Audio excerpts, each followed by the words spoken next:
West of Arkham the hills rise wild, and there are valleys, with deep woods, that no axe has ever cut. There are dark narrow glens, where the trees slope fantastically, and where thin brooklets trickle without ever having caught the glint of sunlight. On the gentle slopes there are farms, ancient and rocky, with squat, moss-coated cottages brooding eternally over old New England secrets in the lee of great ledges, but these are all vacant now, the wide chimneys crumbling and the shingled sides bulging perilously beneath low gambrel roofs. The old folk have gone away, and foreigners do not like to live there. French Canadians have tried it, Italians have tried it, and the Poles have come and departed. It is not because of anything that can be seen or heard or handled, but because of something that is imagined. The place is not good for imagination, and does not bring restful dreams at night. It must be this which keeps the foreigners away, for old Ammi Pierce has never told them of anything he recalls from the strange days. Ammi, whose head has been a little queer for years, is the only one who still remains, or who ever talks of the strange days, and he dares to do this because his house is so near the open fields and the traveled roads around Arkham. There was once a road over the hills and through the valleys that ran straight where the blasted heath is now, but people ceased to use it and a new road was laid curving far toward the south. Traces of the old one can still be found amidst the weeds of a returning wilderness, and some of them will doubtless linger even when half the hollows are flooded for the new reservoir. Then the dark woods will be cut down and the blasted heath will slumber far below blue waters whose surface will mirror the sky and ripple in the sun. And the secrets of the strange days will be one with the deep secrets, one with a hidden lore of old ocean, and all the mystery of primal earth. When I went into the hills and vales to survey for the new reservoir, they told me the place was evil. They told me this in Arkham, and because that is a very old town full of witch legends, I thought the evil must be something which grandams had whispered to children through centuries. The name, Blasted Heath, seemed to me very odd and theatrical, and I wondered how it had come into the folklore of a Puritan people. Then I saw that dark westward tangle of glens and slopes for myself, and ceased to wonder at anything beside its own elder mystery. It was morning when I saw it, but shadow lurked always there. The trees grew too thickly, and their trunks were too big for any healthy New England wood. There was too much silence in the dim alleys between them, and the floor was too soft, with the dank moss and mattings of infinite years of decay. In the open spaces, mostly along the line of the old road, there were little hillside farms, sometimes with all the buildings standing, sometimes with only one or two, and sometimes with only a lone chimney or fast-filling cellar. Weeds and briars reigned, and furtive wild things rustled in the undergrowth. Upon everything was a haze of restlessness and oppression, a touch of the unreal and the grotesque, as if some vital element of perspective or chiaroscuro were awry. I did not wonder that the foreigners would not stay, for this was no region to sleep in. It was too much like a landscape of Salvator Rosa, too much like some forbidden woodcut in a tale of terror. But even all this was not so bad as the blasted heath. I knew it the moment I came upon it at the bottom of a spacious valley, for no other name could fit such a thing, or any other thing fit such a name. It was as if the poet had coined the phrase from having seen this one particular region. It must, I thought as I viewed it, be the outcome of a fire, but why had nothing new ever grown over these 5 acres of grey desolation that sprawled open to the sky like a great spot eaten by acid in the woods and fields? It lay largely to the north of the ancient road line, but encroached a little on the other side. I felt an odd reluctance about approaching, and did so at last only because my business took me through and past it. There was no vegetation of any kind on that broad expanse, but only a fine grey dust or ash which no wind seemed ever to blow about. The trees near it were sickly and stunted, and many dead trunks stood or lay rotting at the rim. As I walked hurriedly by, I saw the tumbled bricks and stones of an old chimney and cellar on my right, and the yawning black maw of an abandoned well whose stagnant vapors played strange tricks with the hues of the sunlight. Even the long, dark woodland climb beyond seemed welcome in contrast, and I marveled no more at the frightened whispers of Arkham people. There had been no house or ruin near. Even in the old days the place must have been lonely and remote. And at twilight, dreading to repass that ominous spot, I walked circuitously back to the town by the curious route on the south. I vaguely wished some clouds would gather, for an odd timidity about the deep skyey voids above had crept into my soul. In the evening I asked old people in Arkham about the blasted heath and what was meant by that phrase, strange days, which so many evasively muttered. I could not, however, get any good answers except that all the mystery was much more recent than I had dreamed. It was not a matter of old legendry at all, but something within the lifetime of those who spoke. It had happened in the 80s, and a family had disappeared or was killed. Speakers would not be exact, and because they all told me to pay no attention to old Ammi Pierce's crazy tales, I sought him out the next morning, having heard that he lived alone in the ancient tottering cottage, where the trees first began to get very thick. It was a fearsomely ancient place, and had begun to exude the faint miasmal odor which clings about houses that have stood too long. Only with persistent knocking could I rouse the aged man, and when he shuffled timidly to the door, could tell he was not glad to see me.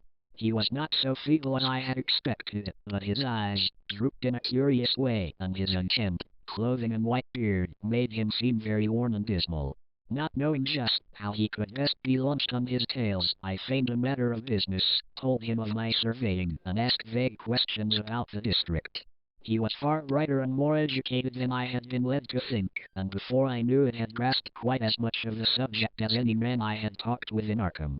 He was not like other rustics I had known in the sections where reservoirs were to be. From him there were no protests at the miles of old wood and farmland to be blotted out, though perhaps there would have been had not his home lain outside the bounds of the future lake. Relief was all that he showed, relief at the doom of the dark ancient valleys through which he had roamed all his life. They were better underwater since the strange days. And with this opening his husky voice sank low, while his body leaned forward and his right forefinger began to point shakily and impressively. It was then that I heard the story, and as the rambling voice scraped and whispered and I shivered again and again spite the summer day. Often I had to recall the speaker from ramblings, piece out scientific points, which he knew only by a fading parrot memory of professors' talk, or bridge over gaps where his sense of logic and continuity broke down. When he was done I did not wonder that his mind had snapped a trifle, or that the folk of Arkham would not speak much of the blasted heath. I hurried back before sunset to my hotel, unwilling to have the stars come out above me in the open, and the next day returned to Boston to give up my position. I could not go into that dim chaos of old forest and slope again, or face another time that great blasted heath where the black well yawned deep beside the tumbled bricks and stones. The reservoir will soon be built now, and all those elder secrets will be safe forever under watery fathoms.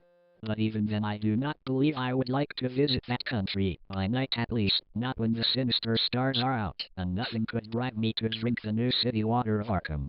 It all began, old Ammi said, with a meteorite. Before that time there had been no wild legends at all since the witch trials, and even then these western woods were not feared half so much as the small island in the Miskatonic, where the devil held court beside a curious lone altar older than the Indians. These were not haunted woods, and their fantastic dusk was never terrible till the strange days.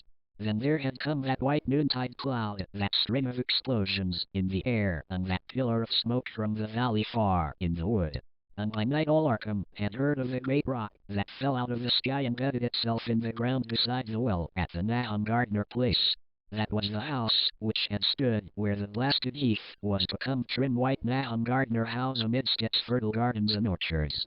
Nahum had come to town to tell people about the stone, and dropped in at Ammi Pierce's on the way. Ammi was 40 then, and all the queer things were fixed very strongly in his mind. He and his wife had gone with the 3 professors from Miskatonic University who hastened out the next morning to see the weird visitor from unknown stellar space, and had wondered why Nahum had called it so large the day before. It had shrunk, Nahum said as he pointed out the big brownish mound above the ripped earth and charred grass near the archaic well sweep in his front yard, but the wise men answered that stones do not shrink. Its heat lingered persistently, and Nahum declared it had glowed faintly in the night. The professors tried it with a geologist's hammer and found it was oddly soft. It was, in truth, so soft as to be almost plastic, and they gouged rather than chipped the specimen to take back to the college for testing. They took it in an old pail, borrowed from Nahum's kitchen, for even the small piece refused to grow cool. On the trip back they stopped at Ammi's to rest, and seemed thoughtful when Mrs. Pierce remarked that the fragment was growing smaller and burning the bottom of the pail. Surely it was not large, but perhaps they had taken less than they thought. The day after that, all this was in June of '82, the professors had trooped out again in a great excitement. As they passed Ammi, they told him what queer things the specimen had done, and how it had faded wholly away when they put it in a glass beaker. The beaker had gone, too, and the wise men talked of the strange stone's affinity for silicon. It had acted quite unbelievably in that well-ordered laboratory, doing nothing at all and showing no occluded gases when heated on charcoal, being wholly negative in the borax speed, and soon proving itself absolutely non-volatile at any producible temperature, including that of the oxyhydrogen blowpipe. On an anvil it appeared highly malleable, and in the dark its luminosity was very marked.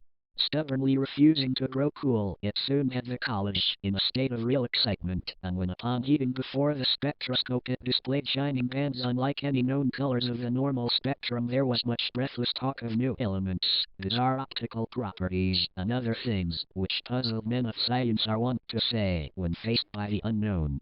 Hot as it was, they tested it in a crucible with all the proper reagents. Water did nothing. Hydrochloric acid was the same. Nitric acid and even aquaregion merely hissed and spattered against its torrid invulnerability. Ammi had difficulty in recalling all these things, but recognized some solvents as I mentioned them in the usual order of use. There were ammonia and caustic soda, alcohol and ether, nauseous carbon disulfide and a dozen others, but although the weight grew steadily less as time passed, and the fragment seemed to be slightly cooling, there was no change in the solvents to show that they had attacked the substance at all. It was a metal, though, beyond a doubt. It was magnetic, for one thing, and after its immersion in the acid solvents there seemed to be faint traces of the Widmanstatten figures found on meteoric iron. When the cooling had grown very considerable, the testing was carried on in glass, and it was in a glass beaker that they left all the chips made of the original fragment during the work. The next morning both chips and beaker were gone without trace, and only a charred spot marked the place on the wooden shelf where they had been. All this the professors told Ammi as they paused at his door, and once more he went with them to see the stony messenger from the stars, though this time his wife did not accompany him. It had now most certainly shrunk, and even the sober professors could not doubt the truth of what they saw. All around the dwindling brown lump near the well was a vacant space, except where the earth had caved in, and whereas it had been a good 7 feet across the day before, it was now scarcely 5. It was still hot, and the sages studied its surface curiously as they detached another and larger piece with hammer and chisel. They gouged deeply this time, and as they pried away the smaller mass they saw that the core of the thing was not quite homogeneous. They had uncovered what seemed to be the side of a large, colored globule embedded in the substance. The color, which resembled some of the bands in the meteor's strange spectrum, was almost impossible to describe, and it was only by analogy that they called it color at all.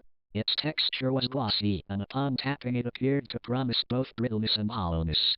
One of the professors gave it a smart blow with a hammer, and it burst with a nervous little pop. Nothing was emitted, and all trace of the thing vanished with a puncturing. It left behind a hollow spherical space about 3 inches across, and all thought it probable that others would be discovered as the enclosing substance wasted away. Conjecture was vain, so after a futile attempt to find additional globules by drilling, the seekers left again with a new specimen which proved, however, as baffling in the laboratory as its predecessor.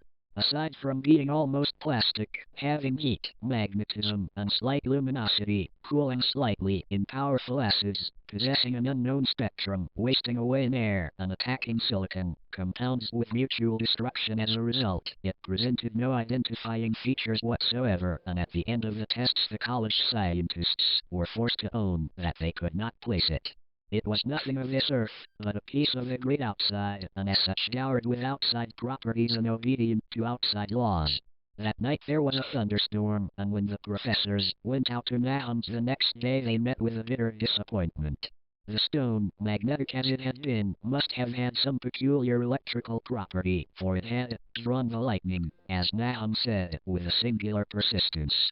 6 times within an hour the farmer saw the lightning strike the furrow in the front yard, and when the storm was over nothing remained but a ragged pit by the ancient well sweep, half choked with a caved-in earth.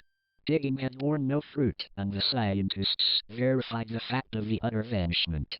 The failure was total, so that nothing was left to do but go back to the laboratory and test again the disappearing fragment left carefully cased in lead. That fragment lasted a week, at the end of which nothing of value had been learned of it. When it had gone, no residue was left behind, and in time the professors felt scarcely sure they had indeed seen with waking eyes that cryptic vestige of the fathomless gulfs outside, that lone, weird message from other universes and other realms of matter, force, and entity. As was natural, the Arkham papers made much of the incident with its collegiate sponsoring, and sent reporters to talk with Nahum Gardner and his family. At least one Boston daily also sent a scribe, and Nahum quickly became a kind of local celebrity. He was a lean, genial person of about 50, living with his wife and 3 sons on the pleasant farmstead in the valley. He and Ammi exchanged visits frequently, as did their wives, and Ammi had nothing but praise for him after all these years.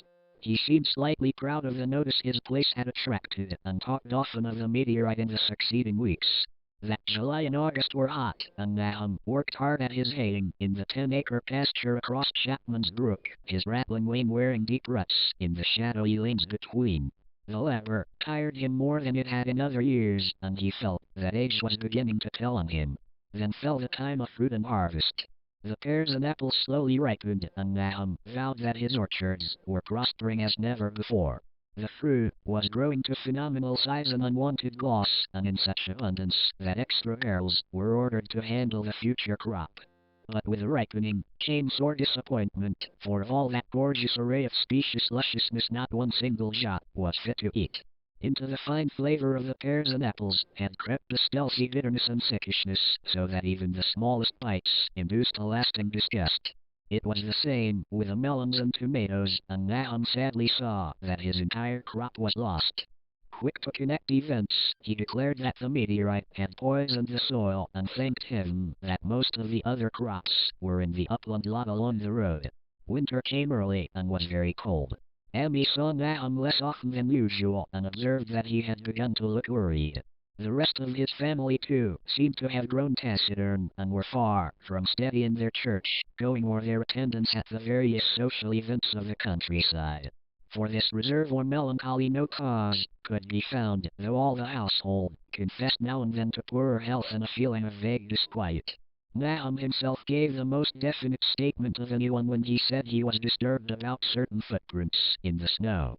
They were the usual winter prints of red squirrels, white rabbits, and foxes, but the brooding farmer professed to see something not quite right about their nature and arrangement. He was never specific, but appeared to think that they were not as characteristic of the anatomy and habits of squirrels and rabbits and foxes as they ought to be. Ammi listened without interest to this talk until one night when he drove past Nahum's house in his sleigh on the way back from Clark's Corner.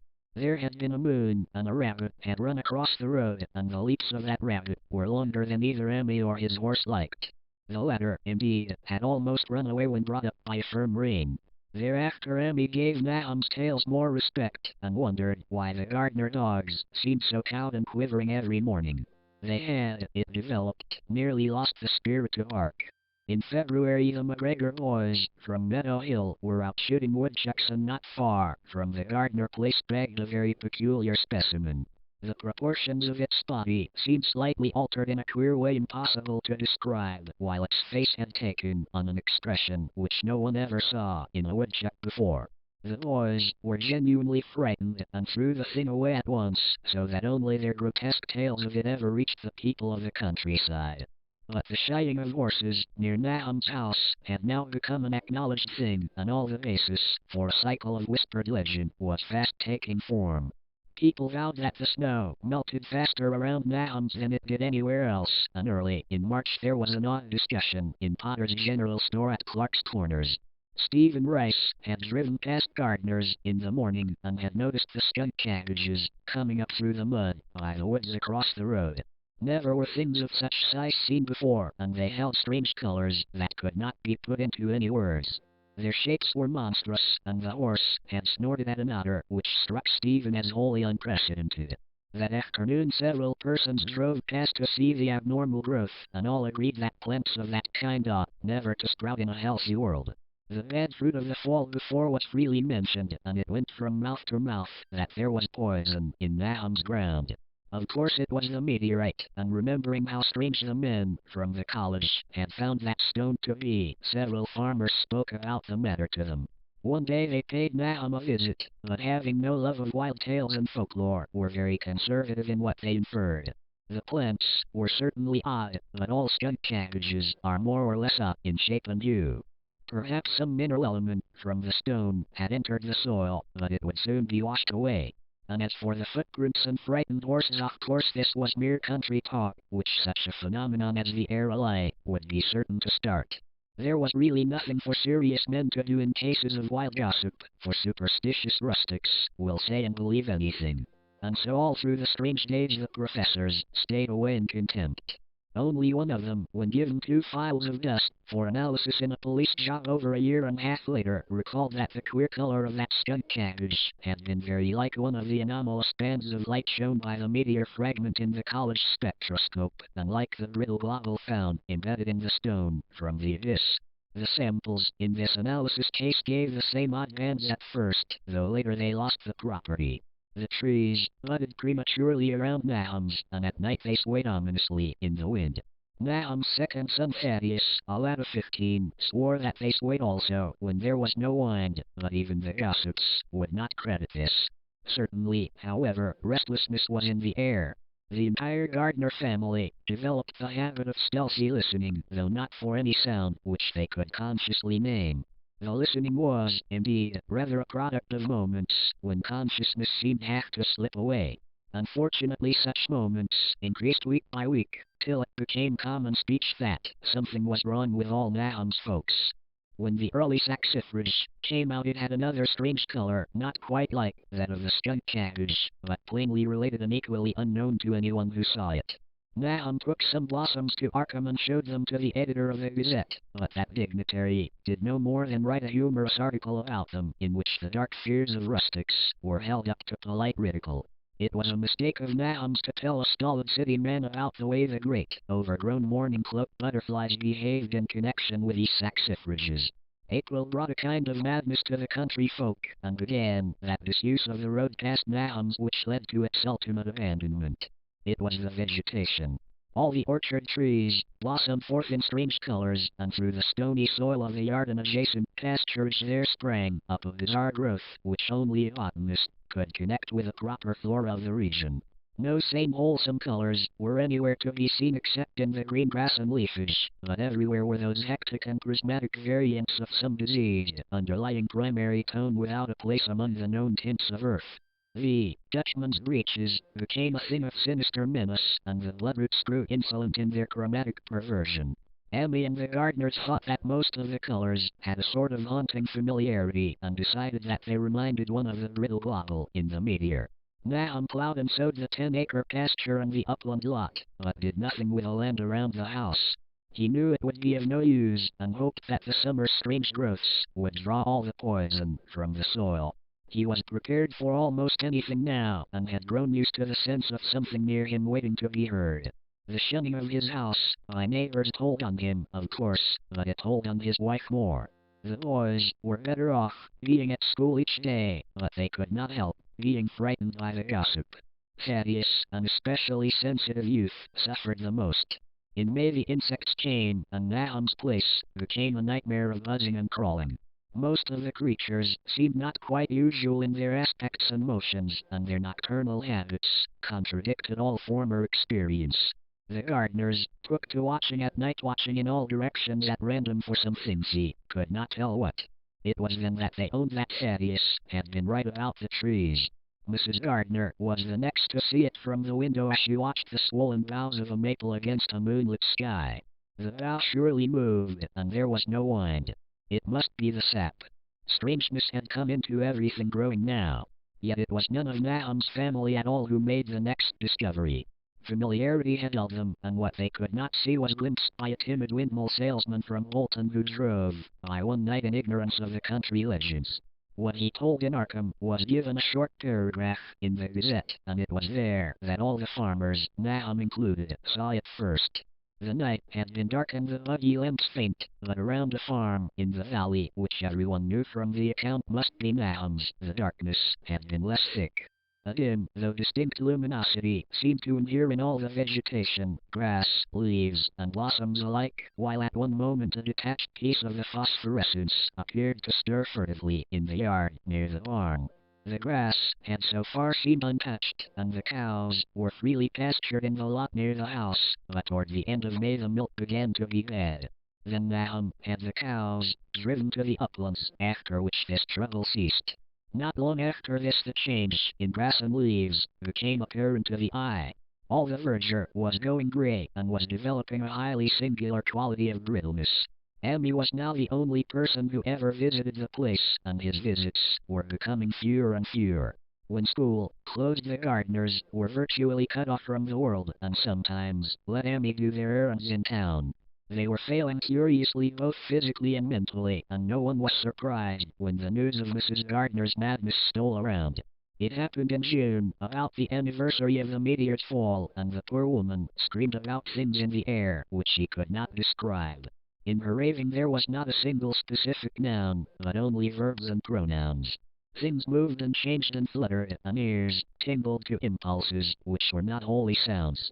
Something was taken away, was being drained of something, something was fastening itself on her that ought not to be, someone must make it keep off. Nothing was ever still in the night, walls and windows shifted. Nahum did not send her to the county asylum, but let her wander about the house as long as she was harmless to herself and others. Even when her expression changed he did nothing. But when the boys grew afraid of her, and Thaddeus nearly fainted at the way she made faces at him, he decided to keep her locked in the attic. By July she had ceased to speak and crawled on all fours, and before that month was over Nahum got the mad notion that she was slightly luminous in the dark, as he now clearly saw was the case with the nearby vegetation. It was a little before this that the horses had stampeded. Something had aroused them in the night, and their neighing and kicking in their stalls had been terrible. There seemed virtually nothing to do to calm them, and when Nahum opened the stable door they all bolted out like frightened woodland deer. It took a week to track all four, and when found they were seen to be quite useless and unmanageable. Something had snapped in their brains, and each one had to be shot for its own good. Nahum borrowed a horse from Ammi for his haying, but found it would not approach the barn. It shied, walked, and whinnied, and in the end he could do nothing but drive it into the yard, while the men used their own strength to get the heavy wagon near enough the hill for convenient pitching. And all the while the vegetation was turning gray and brittle. Even the flowers whose hues had been so strange were graying now, and the fruit was coming out gray and dwarfed and tasteless.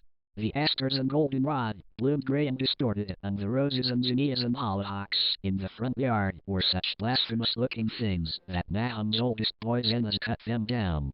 The strangely puffed insects died about that time, even the bees that had left their hives and taken to the woods. By September all the vegetation was fast crumbling to a grayish powder, and Nahum feared that the trees would die before the poison was out of the soil. His wife now had spells of terrific screaming, and he and the boys were in a constant state of nervous tension. They shunned people now, and when school opened the boys did not go. But it was Ammi, on one of his rare visits, who first realized that the well water was no longer good. It had an evil taste that was not exactly fetid nor exactly salty, and Ammi advised his friend to dig another well on higher ground to use till the soil was good again.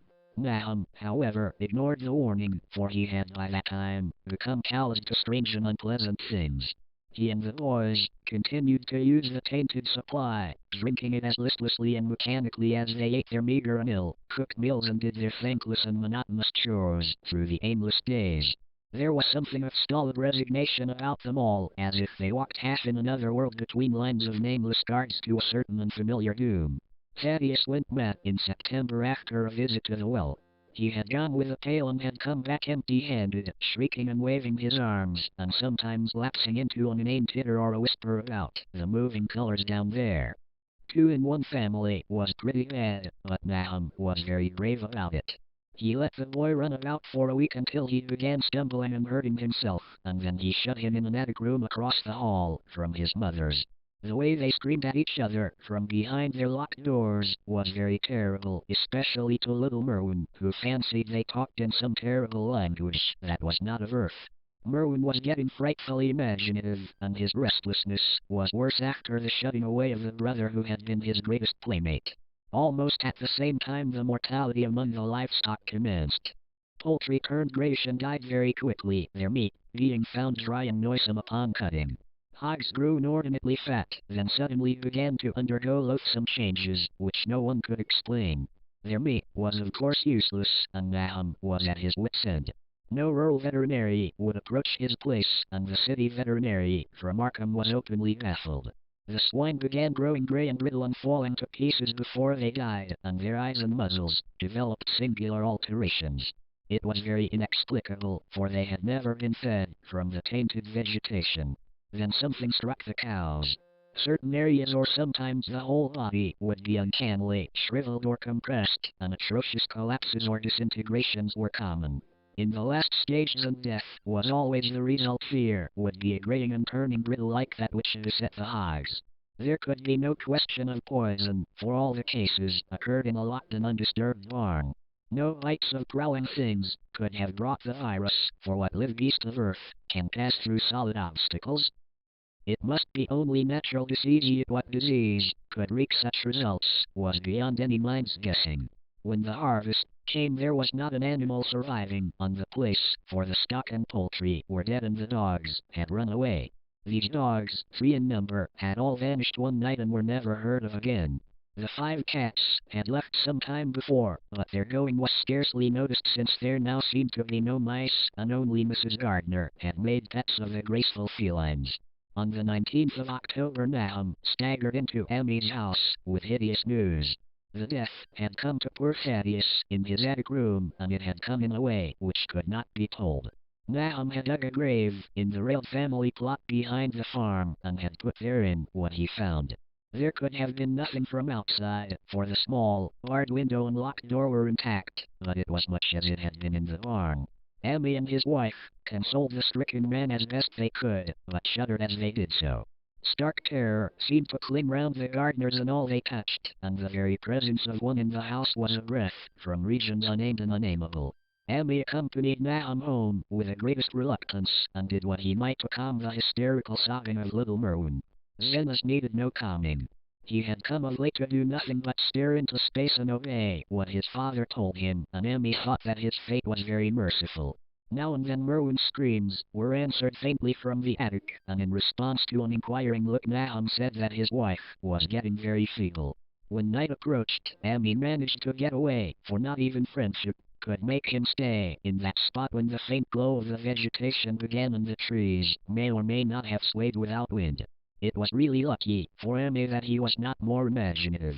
Even as things were, his mind was bent ever so slightly, but had he been able to connect and reflect upon all the portents around him he must inevitably have turned a total maniac. In the twilight he hastened home, the screams of the mad woman and the nervous child ringing horribly in his ears. 3 days later Nahum burst into Ammi's kitchen in the early morning, and in the absence of his host stammered out a desperate tale once more, while Mrs. Pierce listened in a clutching fright. It was little Merwin this time. He was gone. He had gone out late at night with a lantern and pail for water, and had never come back. He'd been going to pieces for days, and hardly knew what he was about. Screamed at everything. There had been a frantic shriek from the yard then, but before the father could get to the door the boy was gone. There was no glow from the lantern he had taken, and of the child himself no trace.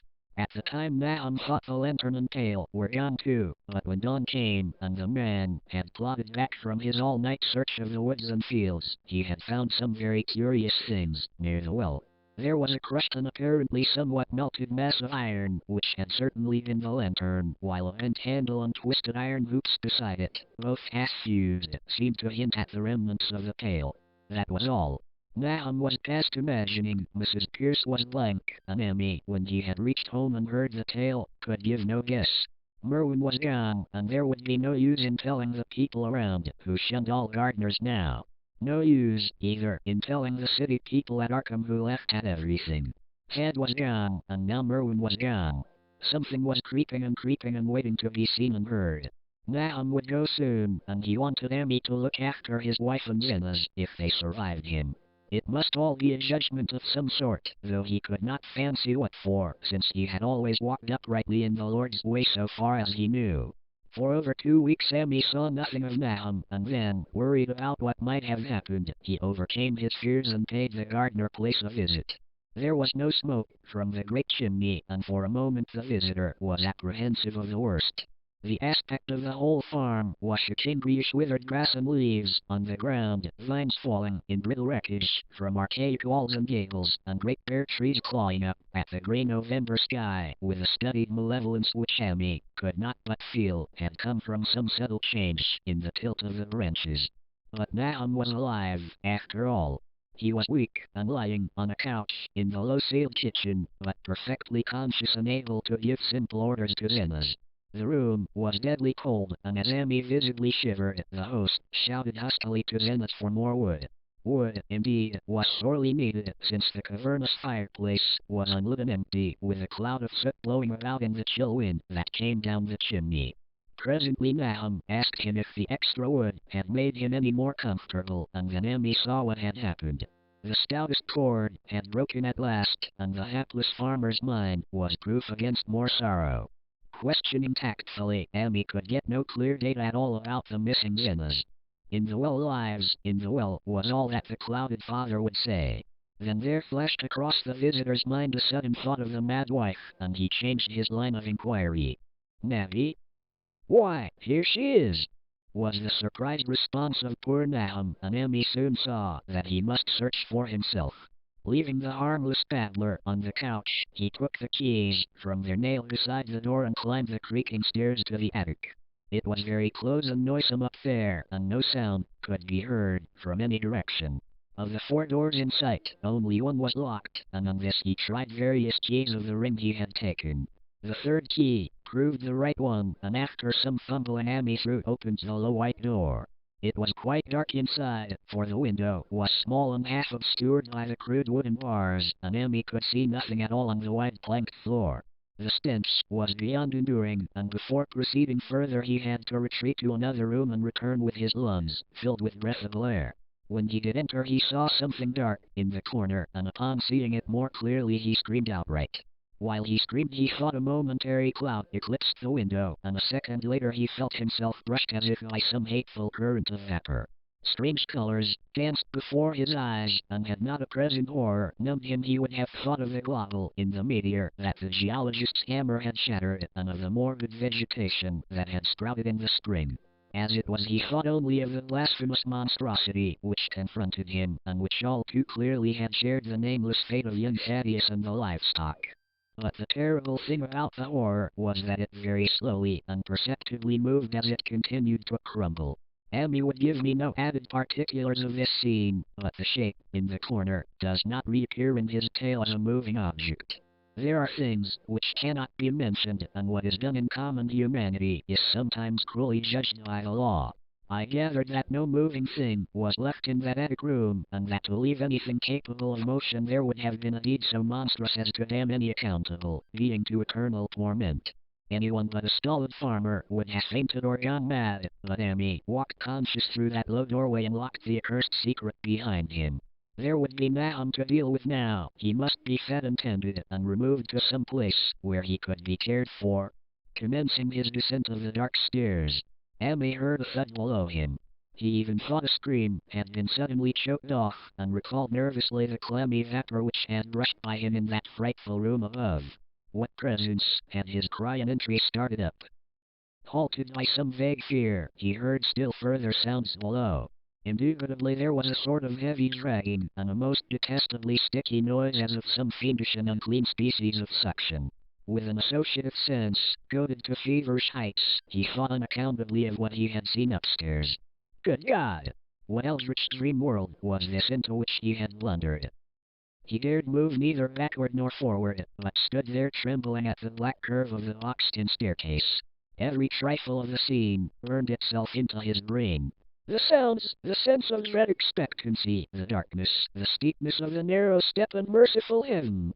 The faint but unmistakable luminosity of all the woodwork in sight, steps, sides, exposed laths, and beams alike.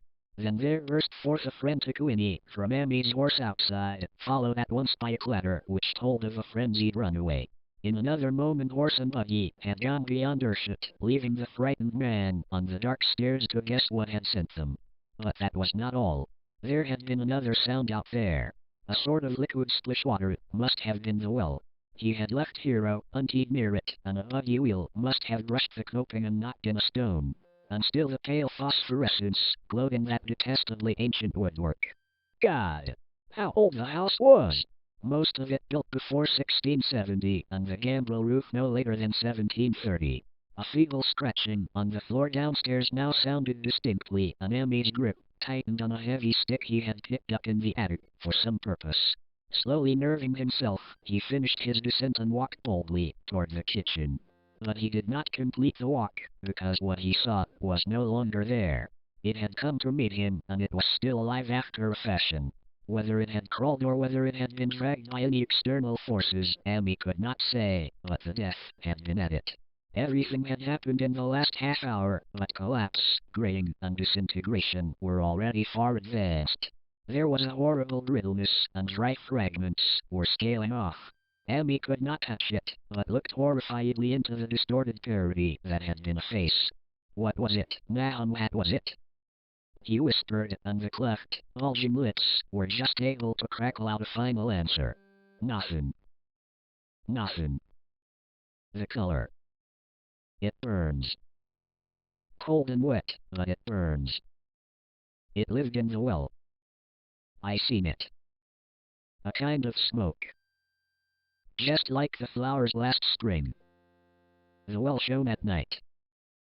Had and Merwin and Zenas. Everything alive. Sucking the life out of everything. In that stone. It must have come in that stone, poisoned the whole place.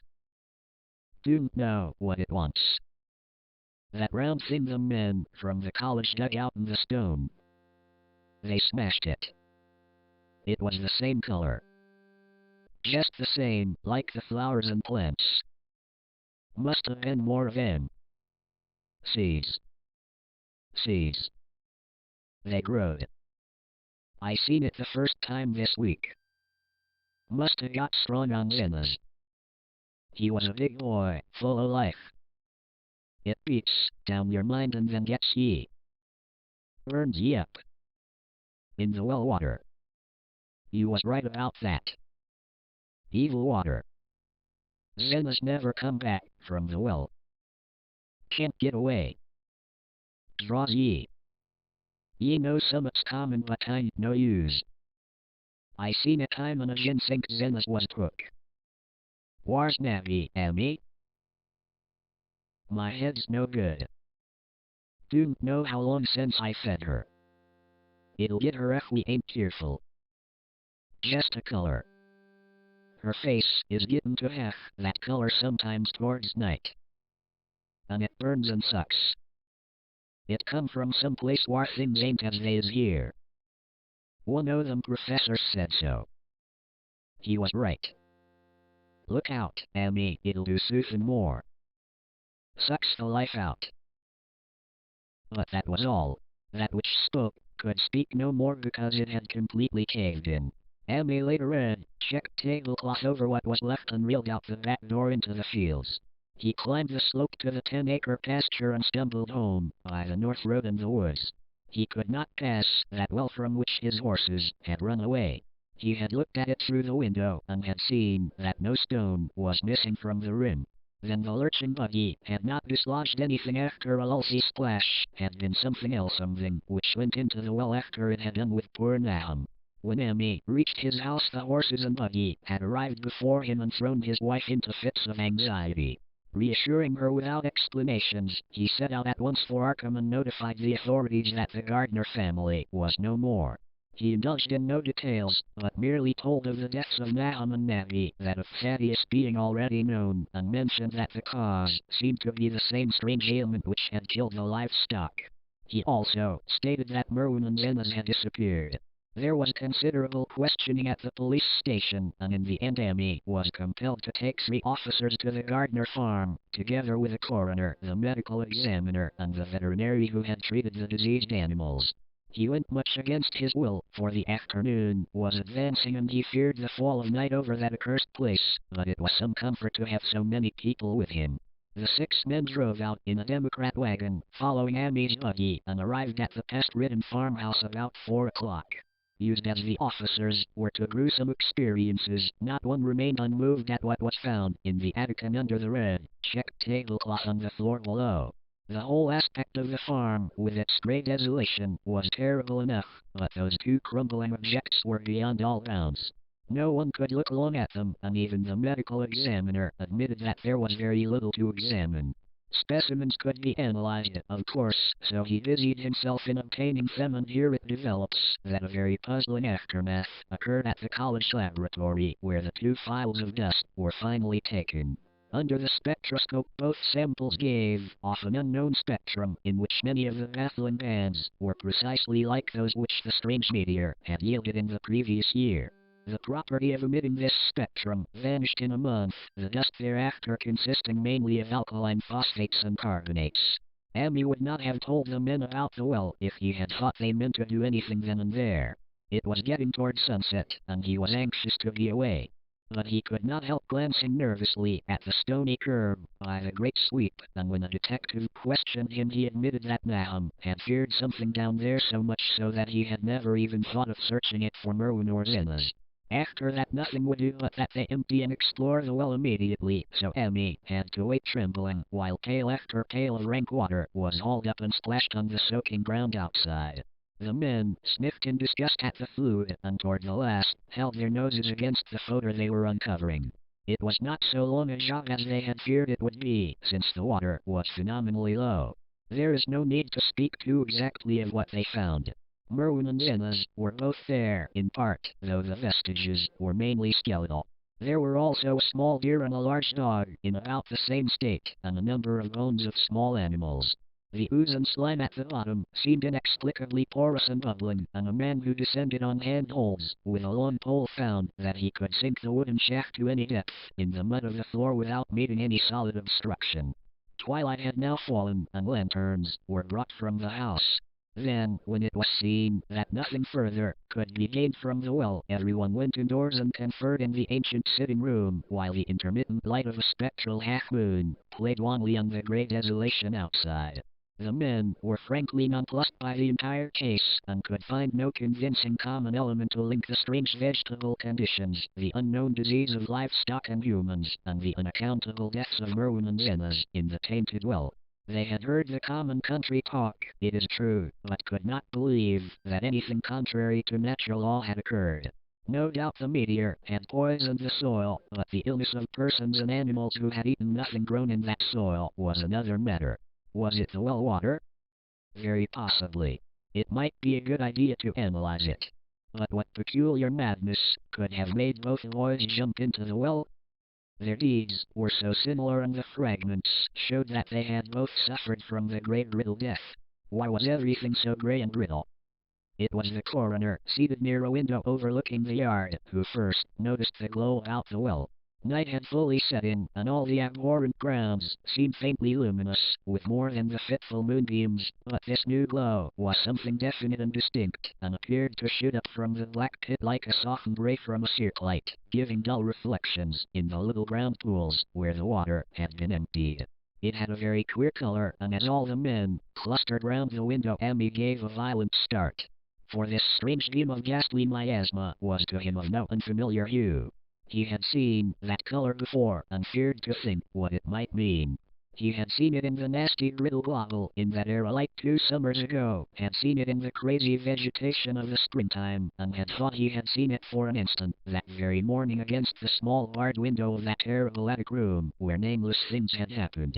It had flashed there a second, and a clammy and hateful current of vapor had brushed past him, and then poor Nahum had been taken by something of that color. He had said so at the last, said it was like the globule on the plants.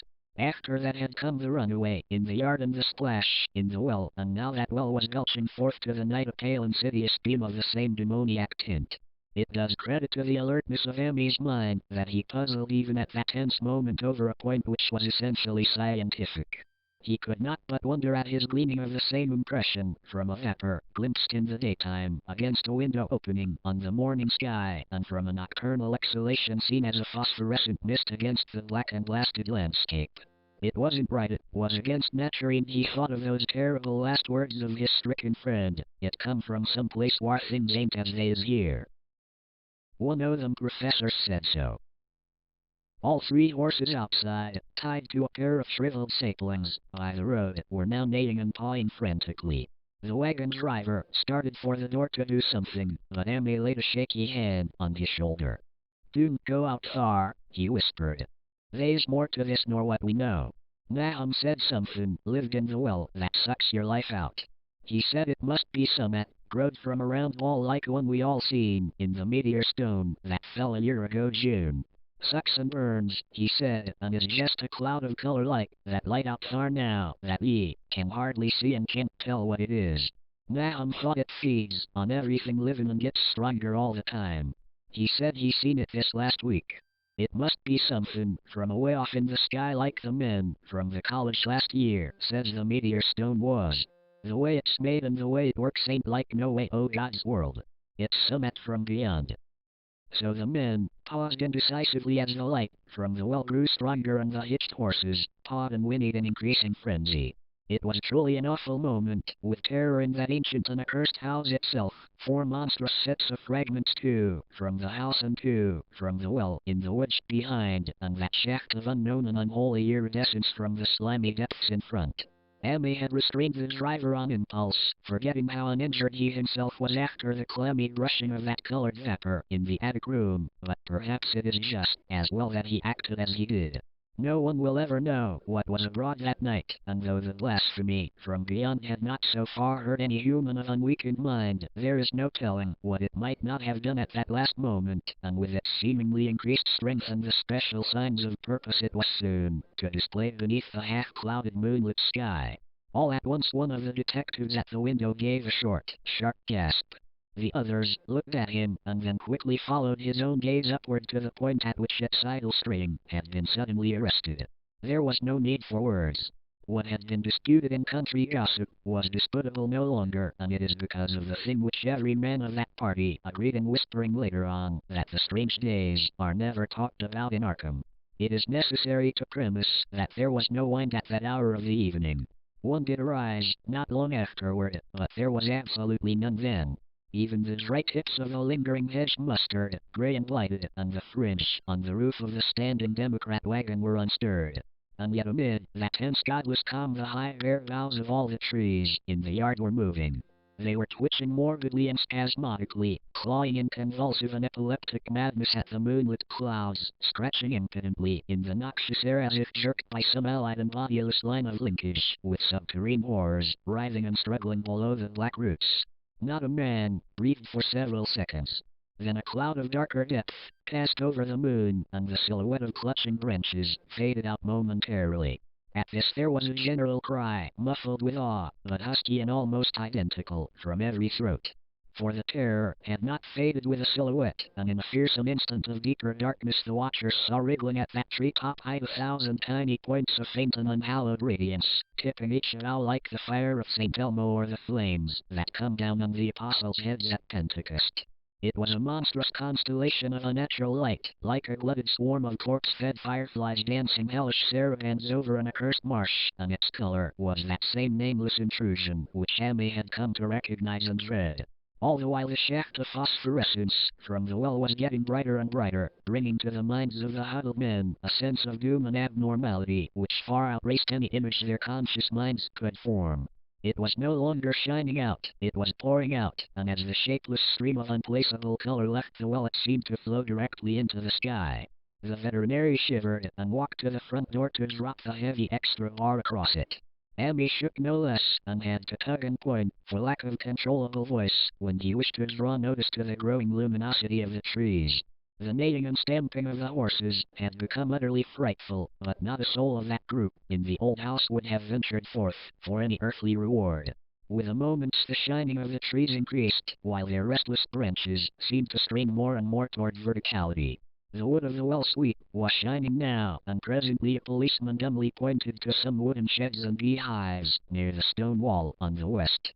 They were commencing to shine, too, though the tethered vehicles of the visitors seemed so far unaffected. Then there was a wild commotion and clopping in the road, and as Ammi clinched the limb for better seeing, they realized that the span of frantic grays had broken their sapling and run off with a Democrat wagon. The shock served to loosen several tongues, and embarrassed whispers were exchanged. "It spreads on everything organic that's been around here," muttered the medical examiner. No one replied, but the man who had been in the well gave a hint that his long pole must have stirred up something intangible. "It was awful," he added. "There was no bottom at all. Just ooze and bubbles and the feeling of something lurking under there." Ammi's horse still pawed and screamed deafeningly in the road outside, and nearly drowned its owner's faint quaver as he mumbled his formless reflections. "It come from that stonite, grow down there, it got everything living, it fed itself on mind and body fit and Merwin, Zenas and Navinahum was the last they all drunk the water, it got strong on it, come from beyond, where things ain't like they be here, no it's going home." At this point, as the column of unknown color flared suddenly stronger and began to weave itself into fantastic suggestions of shape, which each spectator described differently, there came from poor, tethered hero such a sound as no man before or since ever heard from a horse. Every person in that low-pitched sitting room stopped his ears, and Ammi turned away from the window in horror and nausea. Words could not convey it when Ammi looked out again. The hapless beast lay huddled inert on the moonlit ground between the splintered shafts of the buggy.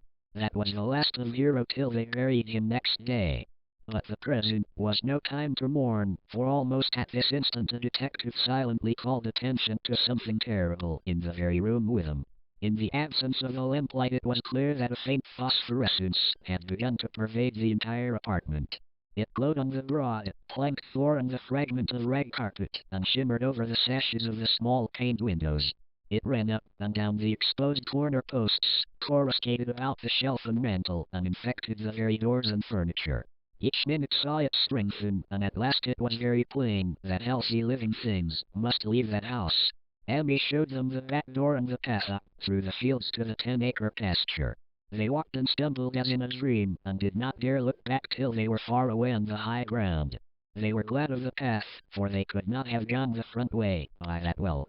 It was bad enough passing the glowing barn and sheds, and those shining orchard trees, with their gnarled, fiendish contours, but thank heaven the branches did their worst twisting high up. The moon went under some very black clouds as they crossed the rustic bridge over Chapman's Brook, and it was blind groping from there to the open meadows. When they looked back toward the valley and the distant Gardner place at the bottom, they saw a fearsome sight. At the farm was shining with a hideous unknown blend of color, trees, buildings, and even such grass and herbage as had not been wholly changed to lethal gray brittleness. The boughs were all straining skyward, tipped with tongues of foul flame, and lambent tricklings of the same monstrous fire were creeping about the ridgepoles of the house, barn, and sheds. It was a scene from a vision of Fuseli, and over all the rest reigned that riot of luminous amorphousness, that alien and undimensioned rainbow of cryptic poison, from the well seething, feeling, lapping, reaching, scintillating, straining, and malignly bubbling in its cosmic and unrecognizable chromaticism. Then without warning the hideous thing shot vertically up toward the sky like a rocket or meteor, leaving behind no trail and disappearing through a round and curiously regular hole in the clouds before any man could gasp or cry out. No watcher can ever forget that sight, and Ammi stared blankly at the stars of Cygnus, Deneb twinkling above the others where the unknown color had melted into the Milky Way. But his gaze was the next moment called swiftly to earth by the crackling in the valley. It was just that. Only a wooden ripping and crackling, and not an explosion, as so many others of the party vowed. Yet the outcome was the same, for in one feverish kaleidoscopic instant there burst up from that doomed and accursed farm a gleamingly eruptive cataclysm of unnatural sparks and substance, blurring the glance of the few who saw it, and sending forth to the zenith a bombarding cloudburst of such colored and fantastic fragments as our universe must needs disown. Through quickly reclosing vapors they followed the great morbidity that had vanished, and in another second they had vanished too. Behind and below was only a darkness to which the men dared not return, and all about was a mounting wind which seemed to sweep down in black, for guests from interstellar space. It shrieked and howled and lashed the fields and distorted woods in a mad cosmic frenzy, till soon the trembling party realized it would be no use waiting for the moon to show what was left down there at Nahum's. Too odd even to hint series, the 7 shaking men trudged back toward Arkham by the North Road. Ammi was worse than his fellows, and begged them to see him inside his own kitchen, instead of keeping straight on to town. He did not wish to cross the blighted, wind-whipped woods alone to his home on the main road, for he had had an added shock that the others were spared, and was crushed forever with a brooding fear he dared not even mention for many years to come. As the rest of the watchers on that tempestuous hill had stolidly set their faces toward the road, Ammi had looked back an instant at the shadowed valley of desolation so lately sheltering his ill-starred friend. And from that stricken, far-away spot he had seen something feebly rise, only to sink down again upon the place from which the great shapeless horror had shot into the sky. It was just a color, not any color of our earth or heavens. And because Ammi recognized that color and knew that this last faint remnant must still lurk down there in the well, he has never been quite right since. Ammi would never go near the place again. It is 44 years now since the horror happened, but he has never been there and will be glad when the new reservoir blots it out. I shall be glad, too, for I do not like the way the sunlight changed color around the mouth of that abandoned well I passed. I hope the water will always be very deep, but even so, I shall never drink it. I do not think I shall visit the Arkham country hereafter. 3 of the men who had been with Ammi returned the next morning to see the ruins by daylight, but there were not any real ruins. Only the bricks of the chimney, the stones of the cellar, some mineral and metallic litter here and there, and the rim of that nefandous well. Save for Ammi's dead horse, which they towed away and buried, and the buggy, which they shortly returned to him, everything that had ever been living had gone. 5 eldritch acres of dusty grey desert remained, nor has anything ever grown there since. To this day it sprawls open to the sky like a great spot eaten by acid in the woods and fields, and the few who have ever dared glimpse it in spite of the rural tales have named it the Blasted Heath. The rural tales are queer. They might be even queerer if city men and college chemists could be interested enough to analyze the water from that disused well or the grey dust that no one seems to disperse. Botanists, too, ought to study the stunted flora on the borders of that spot, for they might shed light on the country notion that the blight is spreading little by little, perhaps an inch a year. People say the color of the neighboring herbage is not quite right in the spring, and that wild things leave queer prints in the light winter snow. Snow never seems quite so heavy on the Blasted Heath as it is elsewhere. Horse few that are left in this motorage grow skittish in the silent valley, and hunters cannot depend on their dogs too near the splotch of greyish dust. They say the mental influences are very bad, too. Numbers went queer in the years after Nahum's taking, and always they lacked the power to get away. Then the stronger-minded folk all left the region, and only the foreigners tried to live in the crumbling old homesteads. They could not stay, though, and one sometimes wonders what insight beyond ours their wild, weird stories of whispered magic have given them. Their dreams at night, they protest, are very horrible in that grotesque country, and surely the very look of the dark realm is enough to stir a morbid fancy. No traveler has ever escaped the sense of strangeness in those deep ravines, and artists shiver as they paint thick woods whose mystery is as much of the spirits as of the eye. I myself am curious about the sensation I derived from my one lone walk before Ammi told me his tale. When twilight came I had vaguely wished some clouds would gather, for an odd timidity about the deep skyey voids above had crept into my soul. Do not ask me for my opinion. I do not know, that is all. There was no one but Ammi to question, for Arkham people will not talk about the strange days, and all 3 professors who saw the air alight in its colored globule are dead. There were other globules depend upon that. One must have fed itself and escaped, and probably there was another which was too late. No doubt it is still down the valley. No, there was something wrong with the sunlight I saw above the miasmal drink. The rustics say the light creeps an inch a year, so perhaps there is a kind of growth or nourishment even now. But whatever demon hatchling is there, it must be tethered to something or else it would quickly spread. Is it fastened to the roots of those trees that claw the air? One of the current Arkham tales is about fat oaks that shine and move as they ought not to do at night. What it is, only God knows. In terms of matter, I suppose the thing Ammi described would be called a gas, but this gas obeyed the laws that are not of our cosmos. This was no fruit of such worlds and suns as shine on the telescopes and photographic plates of our observatories. This was no breath from the skies whose motions and dimensions our astronomers measure or deem too vast to measure. It was just a color out of space, a frightful messenger from unformed realms of infinity beyond all nature as we know it, from realms whose mere existence stuns the brain and numbs us with a black extra-cosmic gulf that throws open before our frenzied eyes. I doubt very much if Ammi consciously lied to me, and I do not think his tale was all a freak of madness as the townsfolk had forewarned. Something terrible came to the hills and valleys on that meteor, and something terrible, though I know not in what proportion, still remains. I shall be glad to see the water come. Meanwhile, I hope nothing will happen to Ammi. He saw so much of the thing, and its influence was so insidious. Why has he never been able to move away? How clearly he recalled those dying words of Nahum's, "Can't get away, Drosier, no summit's common but ain't no use." Ammi is such a good old man when the reservoir gang gets to work. I must write the chief engineer to keep a sharp watch on him.